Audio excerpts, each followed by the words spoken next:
stuff you have to put money into it because you got to pay to play. Because a lot of times people, if you don't pay, people don't pay attention, right? Or people, it's not a big deal. People don't value it until No, you put a lot of money into it. no, it's funny because, and sorry to cut you off. I want you to continue, but I was just watching this thing on Grant Cardone where Mm-hmm. he says a lot of people reach out to him and say, "Hey, I want to do business with you," and he said, "Hey, man, if you want to do business with me, let's do business. Come to one of my events. Spend the money, come to one of my events. Spend money to I don't know, to get a Right. program, whatever the case may be." So a lot of times, I think as you're talking about coming into an event, paying money to play, people take note of that. They, Yeah. just You saying you want serious. to do business, it's like, okay, yeah, whatever. But paying 15,000, paying $20,000 to come get a seat at the table, people take note of that. So I thought that was an 100%. interesting point. That's exactly it. You just said it. You eliminate yourself from all of the people that's on the street just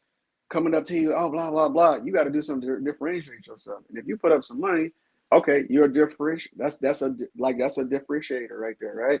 And the more the money that is, usually the better rooms you in. So when I spent the 25,000, all of a sudden me spending $1,000 or something on something, it's like, all right, okay, let's just do it, right? It's a small decision.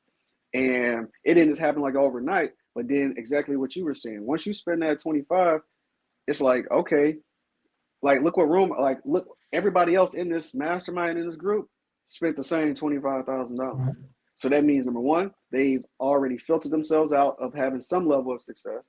They all filtered themselves out of being a certain level of seriousness because they probably just not throwing it. Because at that time, I was actually already making $250,000 a year, but that was still a lot of money to me at the Right. time. To spend it, like you gotta like to just drop 25,000 like it's nothing. You got to make substantially more than that, Yeah. right?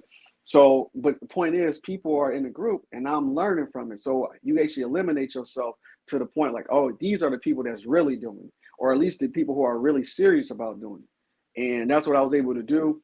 And getting into that group, literally within like I think the first quarter, maybe it was a quarter and a half. I made back all my initial investment, Yeah. started scaling the company up. I knew the framework of how to actually exit, the 9 to 5 because other people were doing it, and I knew I got to hire people. I had all the systems and processes, and I've been in that group for like since then. So it's been like 5 years. Yep, it's been like